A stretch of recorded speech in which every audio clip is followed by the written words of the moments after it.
Good morning and welcome back to Planet Althistory. Today we are going to discuss what if Lotharingia never collapsed.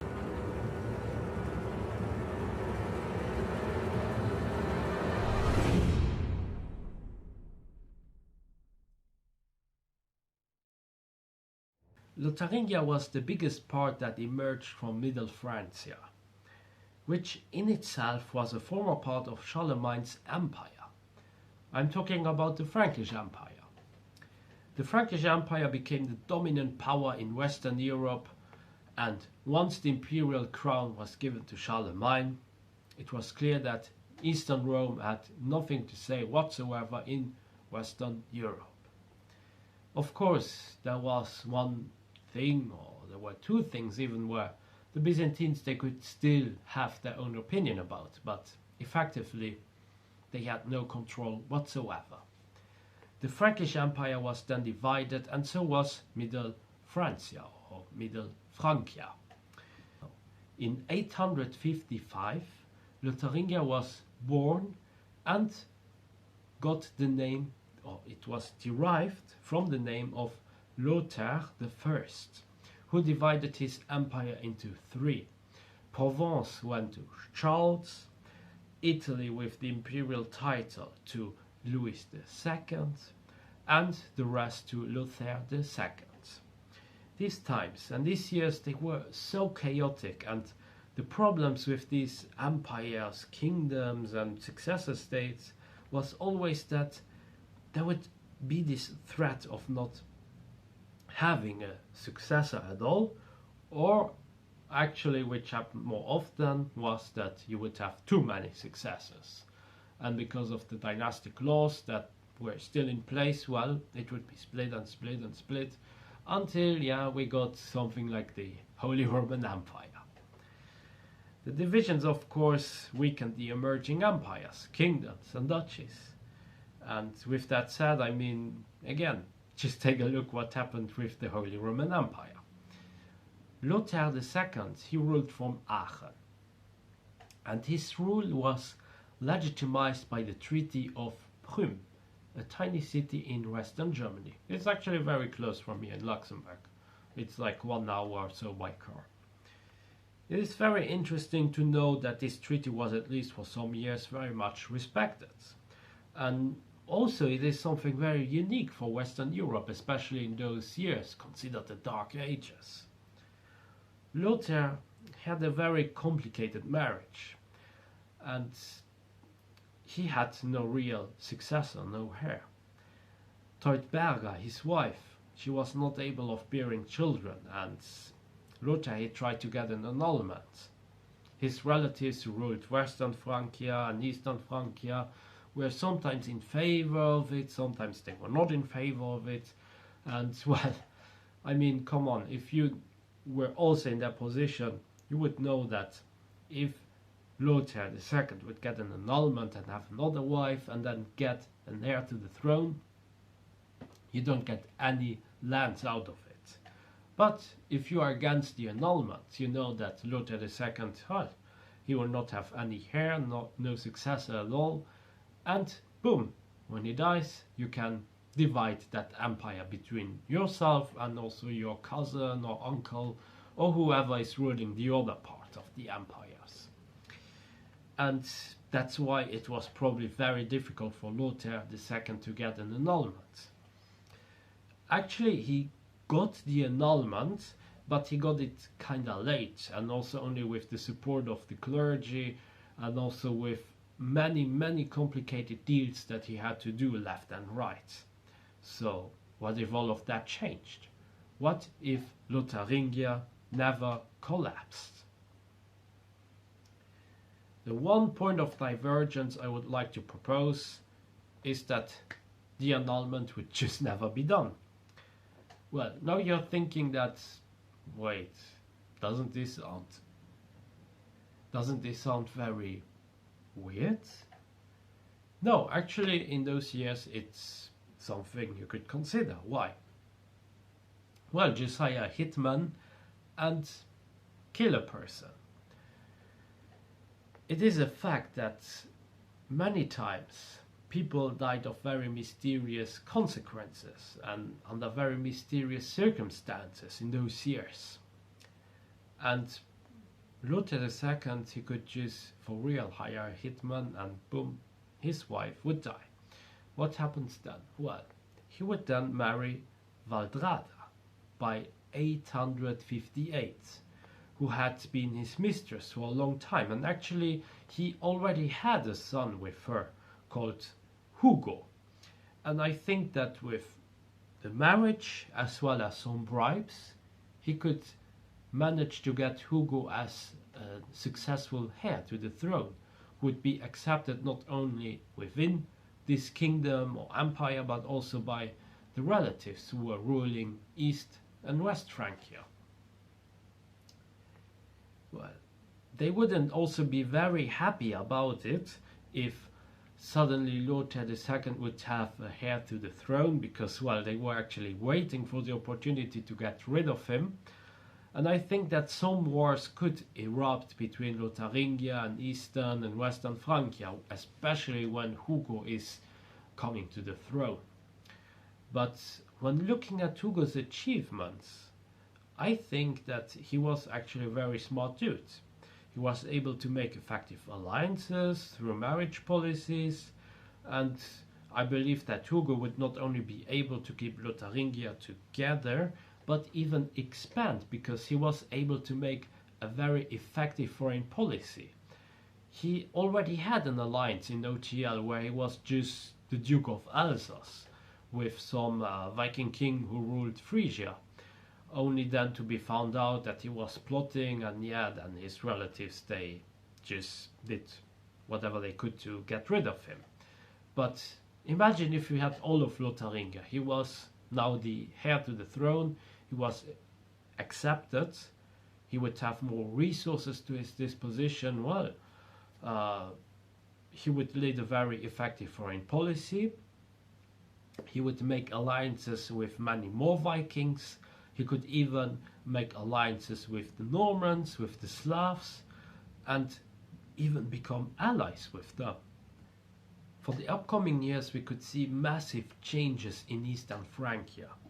I don't believe that a dynasty like the Ottonian dynasty could arise, because with all the problems that someone like Hugo would pose to Eastern Francia and his successors, well, this would just not be able. And not only that, but without the Lotharingian parts being annexed by East Francia, there would also never be a duke who would then accept and even support the founder of the Ottonians to control all of East Francia, because keep in mind that this was when the Carolingian dynasty was dying out. This will butterfly away major evolutions in Central Europe, and the Hungarians would raid East Francia more successfully, as well as the Slavs, and the Germanic culture wouldn't expand beyond the Oder River. We could even have a small Magyar minority in German, just like we have the Sorbs, who are nowadays Slavic, despite living for hundreds of years in Germany. I could see a Lotharingian successor coming to the aid of East Francia, but of course not for free, and making East Francia thus increasingly dependent on him, while down the line the Kingdom of Italy would then go to Lotharingia, and the same issues with Byzantium would appear as they did in OTL. East Francia would lose more lands to Lotharingia, and East Francia could be divided into Swabia, Saxony, Bavaria, while the Danes, they could then expand in northern Germany, and we would also have smaller Slavic and Hungarian principalities who, if they convert or not, could then all become Germanized, or they would still exist until a long time. What about West Francia? Well, with the death of the last Carolingian, we could see a conflict, but I don't think that Lotharingia would be able to somehow damage West Francia. And with the Normans still there, much of the French and thus also English history would be similar as in OTL up to a certain point. Lotharingia would also not become a big blob, and they would too have internal divisions, because remember, we are in the Middle Ages and feudalism would be something that would still happen even with Lotharingia in the picture. With that said, we won't see a Holy Roman Empire, nor will the most powerful dynasties like the one of Habsburg even arise. The focus of European policies would be in Paris, Aachen, Rome, while today's Germany would fall under the influence of Poland, Bohemia, who doesn't integrate in the Holy Roman Empire because, well, there's none, and also under the influence of Lotharingia. The church could locally have some power, but it would never be as powerful as it was in our timeline, because within the Holy Roman Empire we had also the electors, and these electors, they had each a vote where they could vote for the future emperor. And this was something very important, and it was a very huge deal for that time. So if we take this away, all of the Holy Roman Empire, this means that Rome will never have a very indirect influence in the affairs with the emperor. And maybe if an empire is strong enough, they could pressure the Pope into having to accept a specific emperor. The crusade could still happen, but even with a Lotharingia, nothing would change for the worse or for the better.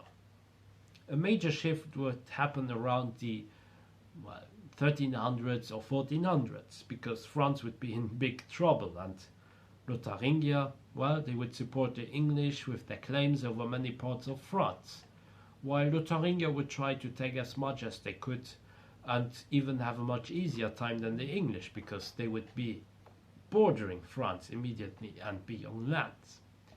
Even though France was one of the most powerful countries in Europe, they almost failed against the English, and this was in OTL. So with Lotharingia closer to them and much more united than the Holy Roman Empire, it would be the end for the French. Lotharingia would be in an interesting position with a stronger England, Poland and Bohemia as enemies, and smaller German principalities around them, and well, maybe they could be in alliance with the Lotharingians or not. One thing I would think that the Lotharingians would consider after the conquest of France by the English and also partially by them would be to have an alliance with Spain. And I also think that the Spanish history wouldn't change that much. And this alliance would be directed against the English and maybe also potential French uprisings or smaller principalities who would then just do a little bit too much. This alliance between the Spanish and the Lotharingians, it would also prove to be effective, because it could mean that the Spanish, they could try to take control more of the New World, also even Africa if the need would be for there, and while they would then try to expand beyond Europe, the Lotharingians, well, they could have a lot of fun in Europe. And with this alliance between the Spanish and Lotharingia, we would see something that would change Europe totally. The Spanish and the Lotharingians, they would have this dynamic together where they would be the only ones, at least for Western Europe, to dictate all the affairs within Europe. The only other countries I could see making similar moves would or be Poland or Russia, and maybe even the Scandinavian Empire or Sweden.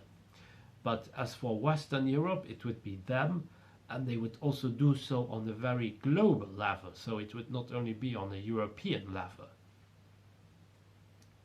The English, they would have a big problem. The English, they would need to spend more resources into keeping this empire that they have together, and that empire would not be an empire of the sea, but more an empire of land, where they would need to keep all what they have in France together. And not only that, but maybe even parts of Wales, of Ireland, Scotland later down the line. There would be just so much for them to do. And that's why I think that the Spanish and Lotharingian dominance would be very successful. Lotharingia would have bigger borders over the time, and they would kind of have a Germanic identity, but it would not resemble to a German identity. Now, listen to me. We would more see a synthesis of a Dutch, Swiss, Mosel Franconian culture, with a language that would resemble more something like an Old Dutch or Old Luxembourgish, and even have a closer relationship with English than German. Not only because both languages are Western Germanic and really Western Germanic, and also have very similar phrase structures, but also because the English would also have parts of France, and after some time probably also some English would be spoken at least by some people who would then migrate in there, which would then also keep a more Germanic culture alive. This also means that French would not exist per se, but we would have more division between langue d'Occitan, langue d'Oil, and many other different languages that existed prior to the French language. Due to the geographic position, Rhineland could become an accepted name of Lotharingia, because after all, technically, Lotharingia would be the land of the Rhine, starting from the Alps up until the Netherlands. Their culture would be divided into two, where we would have a more liberal and open-minded northern parts, relying on trade with the outside world, whereas the south would be more conservative and rarely needing any type of interaction with the rest of the world. Who knows, perhaps even without France and Germany in the picture, Lotharingia could still fail, and instead we get a huge Switzerland versus a huge Netherlands. And that's where we leave it for now. That's it for today. I hope you enjoyed my video. Be sure to like and subscribe, leave a comment, support me also on Patreon, and join my forum, forum.planetalthistory.ga. Until next time on Planet Alt History.